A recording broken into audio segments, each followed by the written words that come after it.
શ્રી કૃષ્ણ। પોણી વાટકી દળેલી ખાંડ લેશું, અડધીથી ઓછી વાટકી દૂધની લેશું,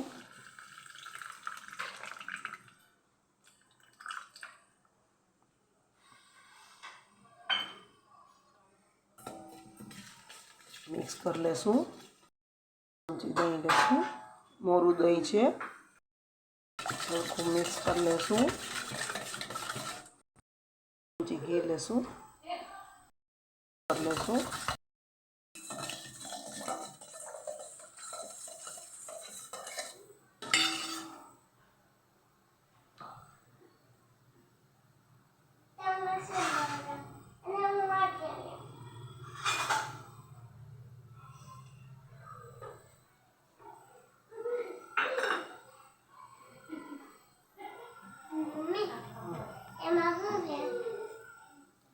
હમણાં બની ગયા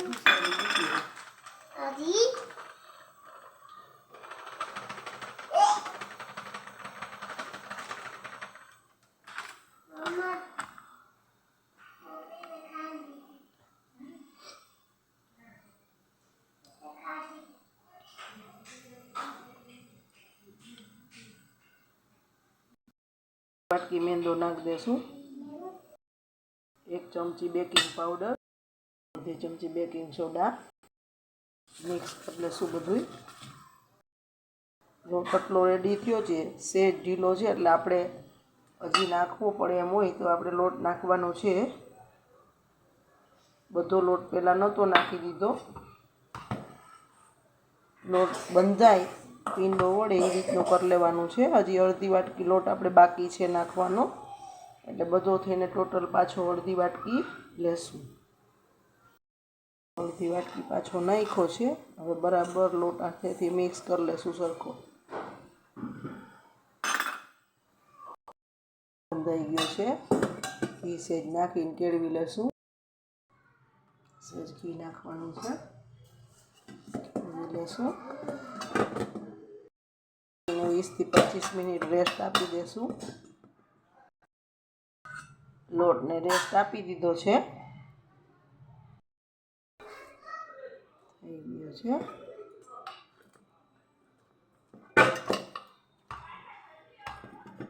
એકદમ સરસ, સરસ થઈ ગયો છે। જો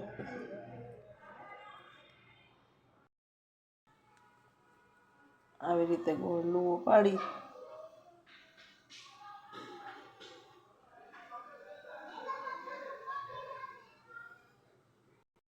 થેપલી કરીને વચ્ચે આંગળી ઊંડું કરી લેશું।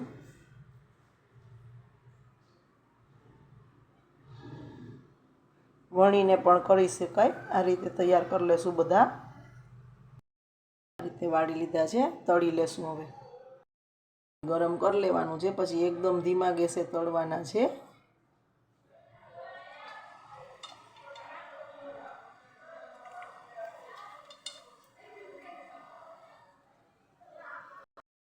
ધીરે ધીરે લાઇટ બ્રાઉન તળવાના છે, ધીરે ધીરે ઉપર આવશે।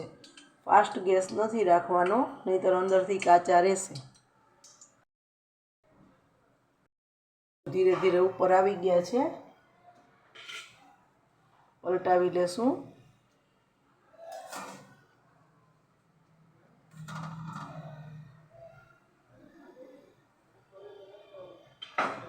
તળાવા દેશું સેજ, એકદમ સરસ ફૂલી ગયા છે। હજી એકવાર પલટાવીને તળી લેશું સરખા।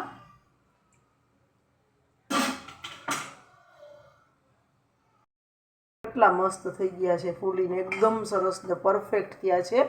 કાઢી લેશું ને બીજા આ રીતે તળી લેશું।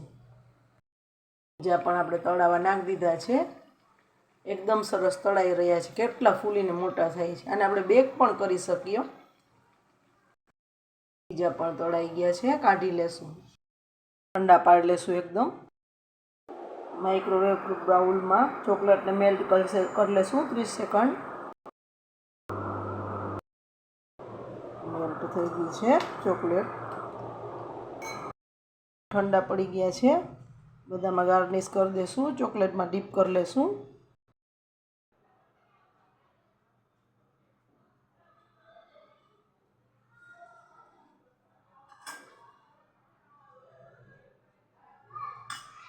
આ રીતે કરી લઈશું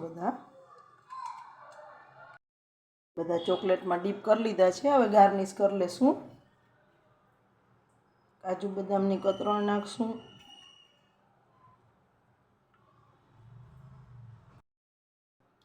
જેમ્સ મૂકશું. ખાંડનો પાવડર છાંટશું, દળેલી ખાંડ.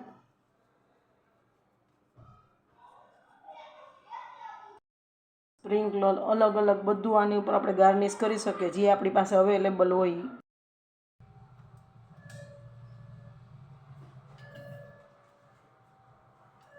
જેમ્સના ક્રમ્બલ છે, ટોપરાનું ખમણ છે ઝીણું, એનાથી ગાર્નિશ કરશું. રેડી છે, સર્વ કરી દઈશું. તો તૈયાર છે આપણા ડોનટ્સ, હોમમેડ, નો ઈસ્ટ નો ઈનો. એકવાર જરૂરથી ટ્રાય કરજો. જય શ્રી કૃષ્ણ.